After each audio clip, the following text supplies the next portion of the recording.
Seja bem-vindo ao podcast do Inova Social. Eu sou Vitor Vasques e hoje tenho a alegria de receber um dos climatologistas mais reconhecidos do mundo, o cientista, professor e pesquisador Carlos Nobre. Ele é membro da Academia Brasileira de Ciências, formado em Engenharia Eletrônica pelo ITA, doutor em Meteorologia pelo MIT, autor e coautor de mais de 130 artigos científicos, entre eles o quarto relatório do IPCC, que recebeu o Prêmio Nobel da Paz em 2007. Além disso, ele é pesquisador do Instituto de Estudos Avançados da USP e um dos criadores do Instituto de Tecnologia da Amazônia. Isso tudo sem contar as inúmeras condecorações, prêmios e mais de 40 anos de atuação no INPE, o Instituto Nacional de Pesquisas Espaciais.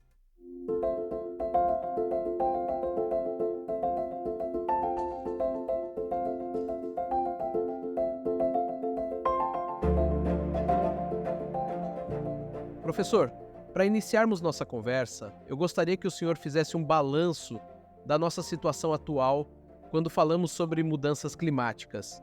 Nós temos visto diversos eventos climáticos extremos nos últimos anos, mas a minha percepção é que a cada dia esse cenário tem se acelerado. Quem acompanha os noticiários vê que quase todos os dias um evento climático extremo acontece no planeta, seja um furacão, uma enchente, um frio extremo e por aí vai. Qual que é o balanço atual desse cenário?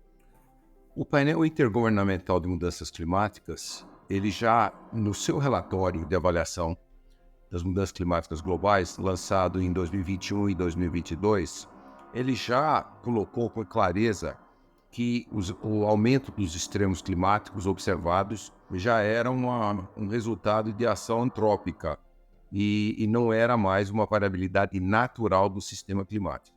Era devido ao aquecimento global que nós, humanos, somos responsáveis, emitindo mais de 50 bilhões de toneladas de gases de efeito estufa por ano.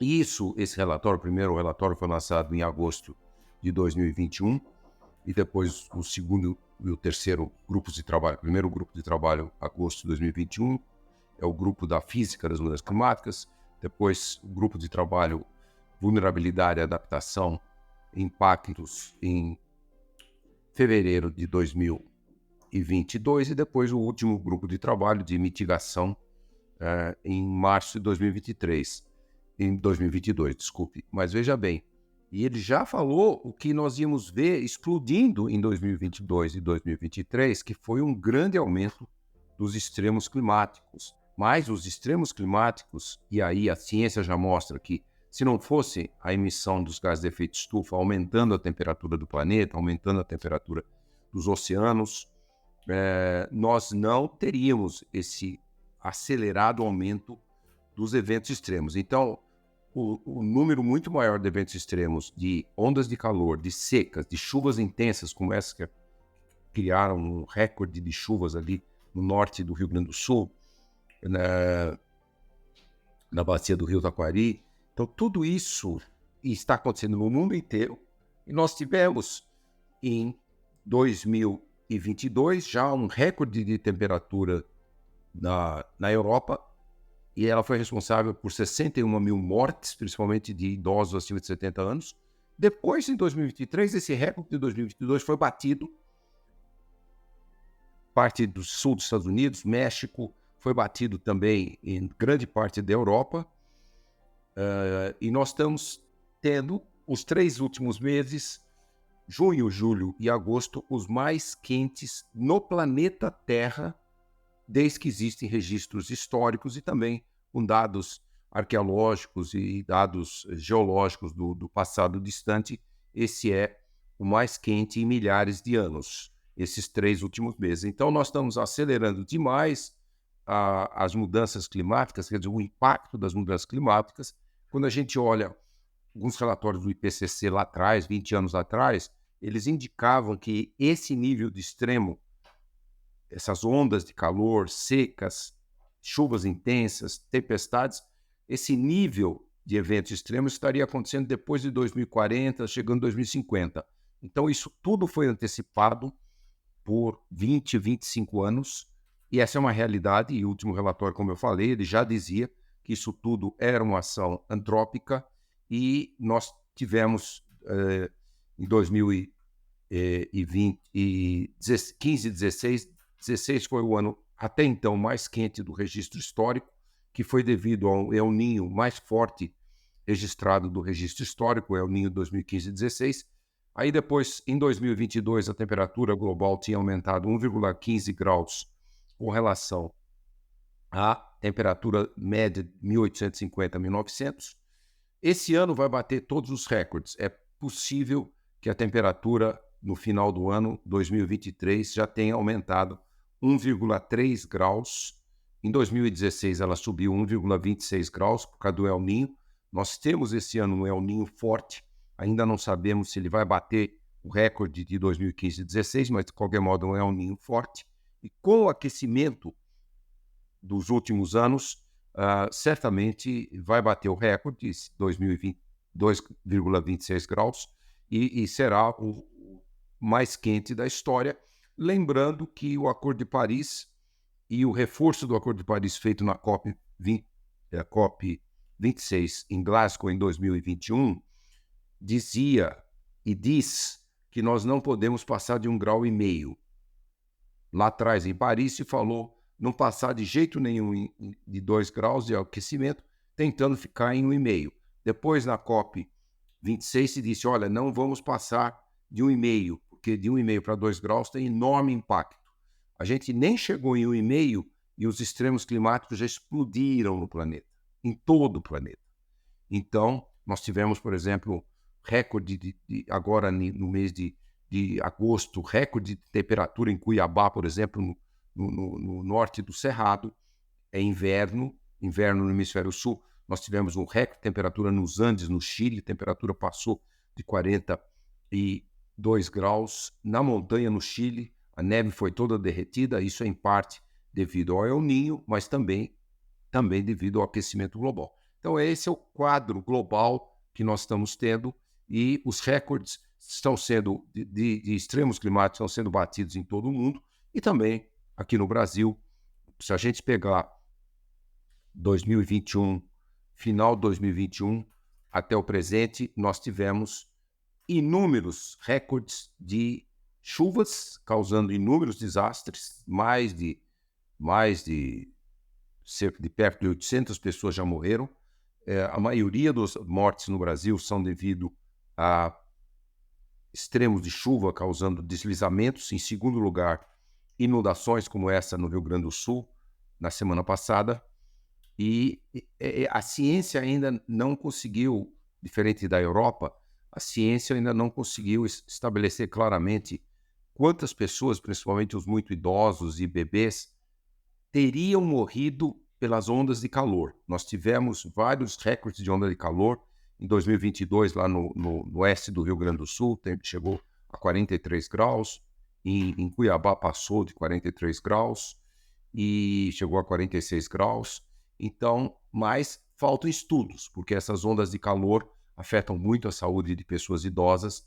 Então, seria muito estranho ter recordes de ondas de calor no Brasil e não se saber, não ter mortes, principalmente de idosos e bebês. Eu acho que quando estudos avançarem, nós vamos ver que também essas ondas de calor levaram à morte de um grande número de brasileiros.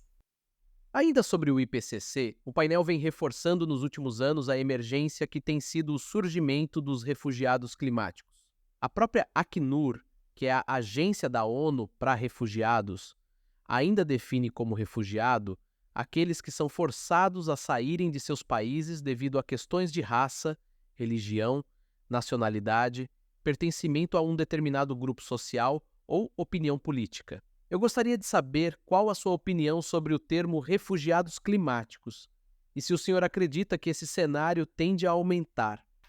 Tende a aumentar exponencialmente o número dos imigrantes relacionados com extremos climáticos, porque, por exemplo, furacões ficando mais fortes no Atlântico Norte, alguns desses atingiram a América Central e acabaram com a vida, assim, a vida econômica, com a agricultura, com ventos muito fortes e chuva muito forte, de milhares e milhares de agricultores familiares de vários países, México e vários outros países da América Central. Então, Aí começou um fluxo muito grande desses refugiados. Ondas de calor, secas principalmente, e também chuvas excessivas na África, têm levado a um grande número de refugiados climáticos tentando abandonar a África e cruzar o Mediterrâneo e ir para países europeus, principalmente entrando pela Itália, mas também por outros países.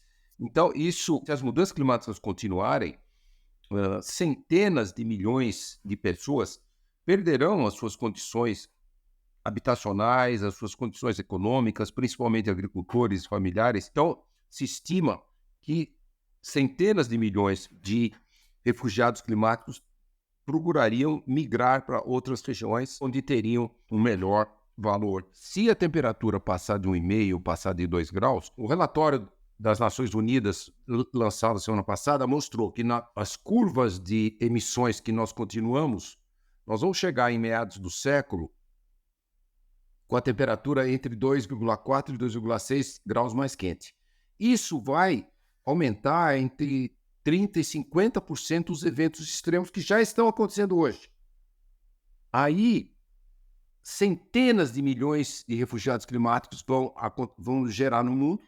Isso é um número muito maior do que dos refugiados de problemas de guerras, entende? Como o problema na Síria e Sudão.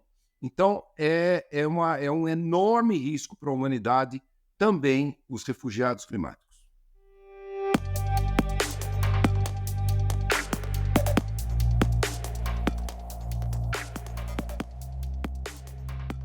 Professor, agora falando especificamente sobre a Amazônia, a região tem sofrido com desmatamentos e queimadas nos últimos anos.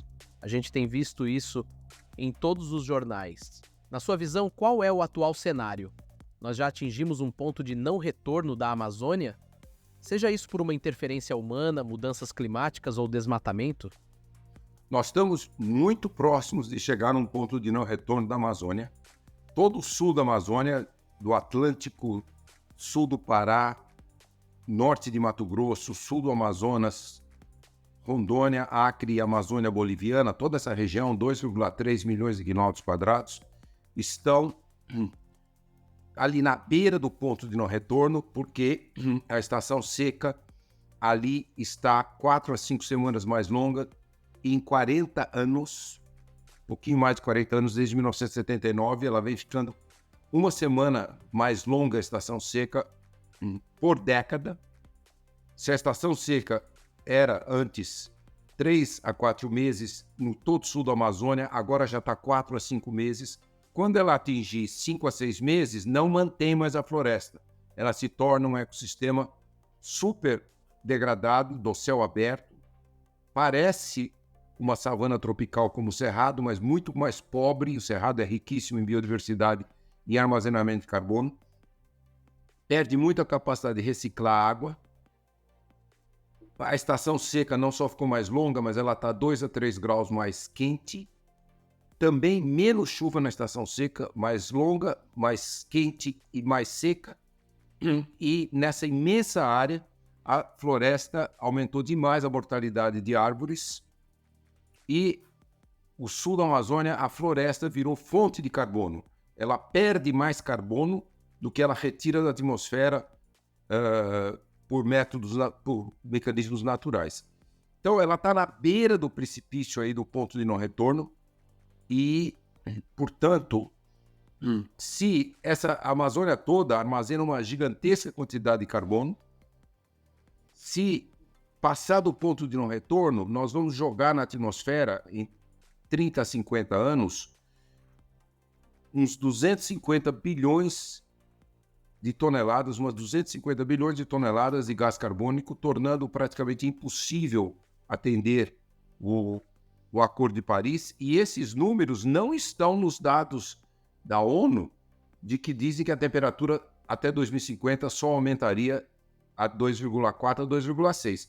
Se nós perdermos o carbono, grande parte do carbono da Amazônia, se nós perdermos o carbono dos solos congelados há milhões de anos da Sibéria, do norte do Canadá e do Alasca, chamado permafrost, que pode jogar 100 a 150 bilhões de toneladas de gás carbônico na atmosfera, nós vamos chegar a 3 graus no aquecimento global, quase que um risco de ecocídio, ecossuicídio para o planeta como um todo.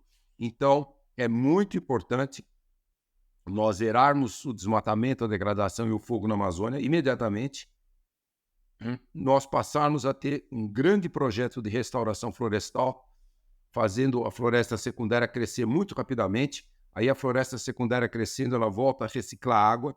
A pastagem não recicla muita água, não evapora e transpira muita água. Aí vai diminuir a temperatura com a floresta secundária crescendo, recicla muito eficientemente a água, e essa água reciclada pela floresta com muita eficiência, o ano todo, até na estação seca, a floresta amazônica recicla mais água na estação seca do que na estação chuvosa. É isso que gera os chamados rios voadores. É um enorme fluxo de vapor d'água carregado pelos ventos, saindo da bacia amazônica, alimentando as chuvas no Cerrado, até um pouquinho, 15% do vapor d'água que chega no Sudeste vem da Amazônia, nos Andes, e esse vapor d'água chega até na região sul do Brasil, Uruguai, Paraguai e centro-leste da Argentina. Então, esses são os rios voadores, são muito importantes. Com a floresta secundária crescendo, volta a capacitar a formação desse vapor d'água para os rios voadores. Então, esses são todos os impactos que nós precisamos evitar, passado o ponto de não retorno, e, além do desmatamento, colocando a floresta na beira e do precipício do ponto de não retorno, nós também temos o aquecimento global. O aquecimento global, ele também induz uma mudança no clima na Amazônia, ele está induzindo secas muito frequentes.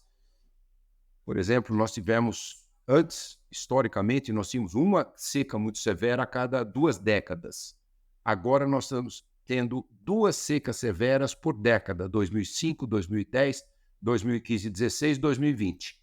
Então, isso mostra o risco que a Amazônia corre. Então, portanto, nós não podemos deixar a temperatura passar de 1,5 graus, porque se a temperatura passar, chegar a 2 graus, 2,5 graus, e não zerarmos o desmatamento, nós vamos passar. Inúmeros estudos, inclusive estudos meus com o meu grupo, nós demonstramos que se o desmatamento passar de 20% a 25% da Amazônia e a temperatura global atingir 2,5 graus, não há mais como salvar a Amazônia. Nós vamos perder entre 50% e 70% da floresta amazônica. E desde 2022 o senhor vem trabalhando no Instituto de Tecnologia da Amazônia. O que é esse instituto e para que ele serve? A ideia do Instituto de Tecnologia da Amazônia, a gente chama AMIT, é que ele crie uma condição de formação de estudantes de graduação, de pós-graduação, de pós-doutorado também, laboratórios de pesquisa altamente avançados para desenvolver o que a gente chama essa nova sociobioeconomia de floresta em pé, rios fluindo. É uma bioeconomia que mantém a floresta, que tira um enorme valor econômico, um enorme potencial econômico da riquíssima biodiversidade do planeta. A Amazônia tem a maior biodiversidade do planeta. Os produtos da biodiversidade amazônica são um valor absolutamente, infinitamente pequeno na economia mundial, na economia do Brasil, na economia até da Amazônia. E nós demonstramos que essa nova sociobioeconomia, ela tem uma capacidade de manter a floresta em pé e de melhorar muito a vida das populações todas amazônicas, principalmente com a agregação de valor aos produtos da sociobiodiversidade, industrialização, a gente chama bioindústrias, e aí você cria uma classe média. Todos os países desenvolvidos são países industrializados, você precisa ter agregação de valor a qualquer produto para você gerar classe média. Então essa é a nova sociobioeconomia de floresta em pé e rios fluindo. Para desenvolver essa nova sociobioeconomia, você precisa ter uma capacidade de formação de uma nova geração para desenvolver essas novas biofábricas. E aí isso é a ideia do Instituto de Tecnologia da Amazônia. Nós não temos na Amazônia um instituto que vai avançar ainda em pesquisa aplicada em grande escala. Então, o Instituto de Tecnologia da Amazônia é panamazônico, Nossa proposta é panamazônica, não é num local só na Amazônia, é panamazônico. Ele tem que envolver o maior número possível de países da Amazônia. No estudo que nós estamos desenvolvendo, desenvolvemos um primeiro pré-estudo de viabilidade em 2022, agora 2023 estamos desenvolvendo um estudo pleno de viabilidade e nós desenhamos que o Instituto de Tecnologia da Amazônia terá 5 grandes áreas temáticas centrais, que são floresta e sociobiodiversidade, esse enorme potencial que a floresta tem, a sociobiodiversidade e sociobiodiversidade, porque tem que valorizar muito o conhecimento dos povos indígenas e comunidades locais. O segundo tema central é paisagens alteradas. Nós temos em toda a Amazônia, em todos os 8 países amazônicos, mais a Guiana Francesa, nós temos mais de 2 milhões de quilômetros quadrados desmatados e degradados. Então, nós temos que ter grandes projetos para salvar a Amazônia de restauração florestal. Lançamos na COP27 um projeto chamado Arcos da Restauração Florestal, que é restaurar grande parte dessa área da Amazônia, do sul da Amazônia, principalmente do Brasil, desmatado, degradado, mas também outro arco do desmatamento é ao longo dos Andes, no Peru, Colômbia e Equador, e essa é a região que tem a maior biodiversidade do planeta. A Amazônia tem a maior biodiversidade e dentro da Amazônia, essa é a região com a maior biodiversidade. E também restaurar essas áreas da Amazônia. Então, criamos essa ideia dos arcos da restauração florestal e, então, esse é a segunda área central temática do Instituto de Tecnologia da Amazônia. A terceira é águas, né? A Amazônia tem o maior sistema fluvial do planeta, joga no Oceano Atlântico 16 a 22% de todo o fluxo de água doce que chega nos oceanos, e tem uma enorme biodiversidade dos sistemas aquáticos. Toda a Amazônia tem a maior biodiversidade também de ecossistemas. São mais de 50 diferentes ecossistemas aquáticos e terrestres. E então o terceiro é a água, né? A água simbolicamente como uma artéria, o coração da Amazônia. O quarto tema prioritário central é a infraestrutura sustentável. Se a gente olhar, 95% dos desmatamentos da Amazônia eles estão a 5,5 quilômetros de cada estrada. Tem milhões de quilômetros de estradas ilegais na Amazônia.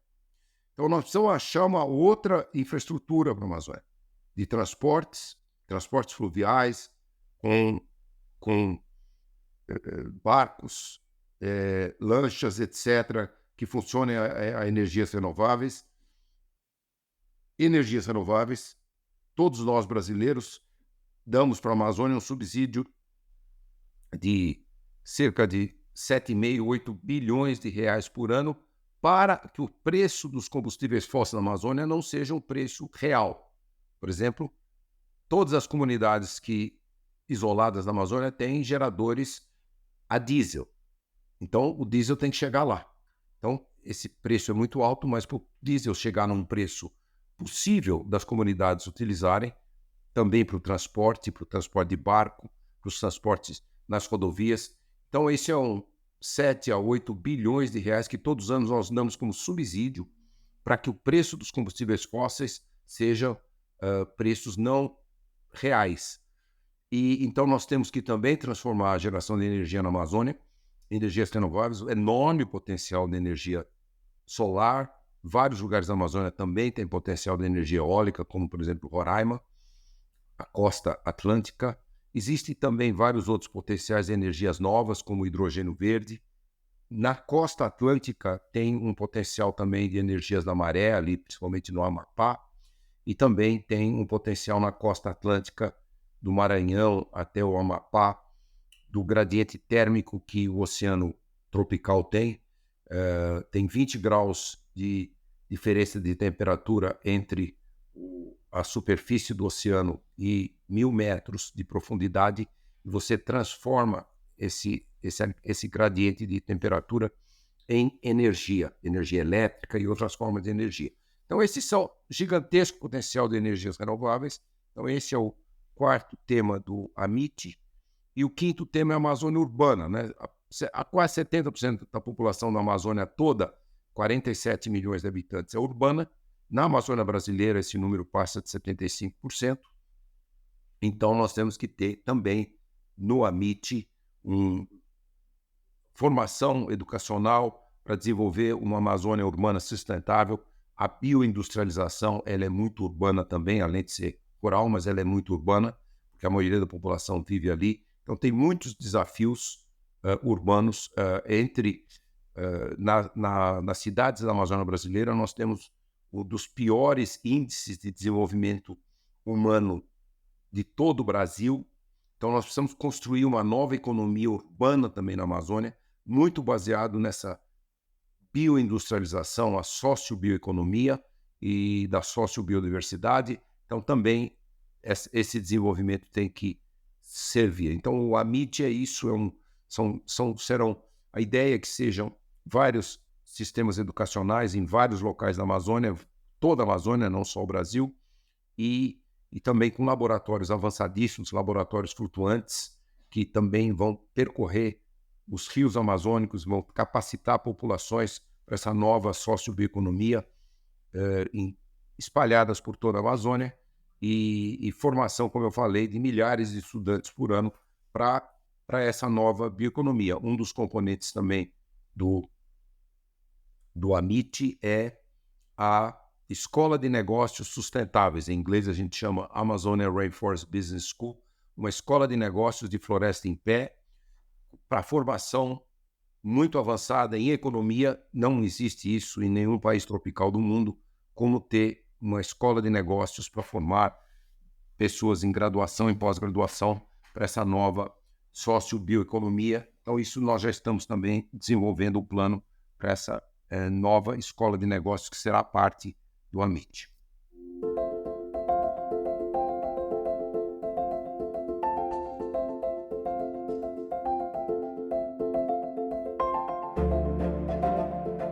Para a gente fechar a conversa de hoje, eu queria trazer um ponto super importante que já foi citado pelo senhor aqui, porque hoje 1/3 das exportações do Brasil se baseiam em petróleo, minério de ferro, soja, milho e café.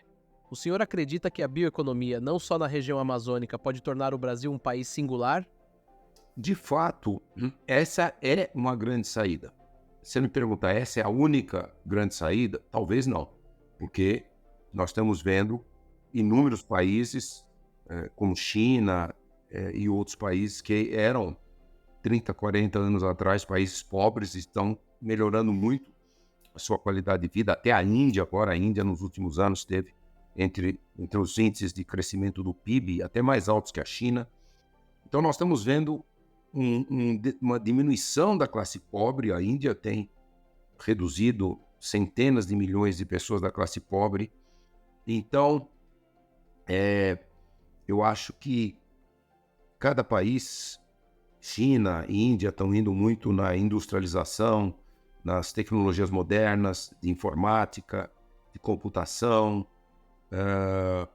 O Brasil tem que também, logicamente, se beneficiar muito das tecnologias do século XXI, e por isso que o nosso projeto chama Amazônia 4.0, que nós estamos desenvolvendo na Amazônia, a Amazônia Rainforest Business School, laboratórios avançados de industrialização de produtos da floresta, tudo isso porque precisa trazer a indústria 4.0 para dentro do Brasil.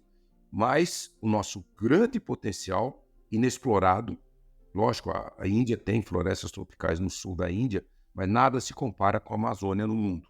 Então, esse é o grande potencial do Brasil, um dos mais importantes fatores que farão o Brasil se tornar uma potência ambiental da sociobiodiversidade, um dos primeiros países do mundo, junto com outros países amazônicos. Mas é lógico, o Brasil tem uma comunidade científica muito forte, que pode auxiliar muito, e o Amit é para isso, uma comunidade científica que vai capacitar milhares e milhares de estudantes por ano, estudantes de todos os países amazônicos, estudantes de fora também.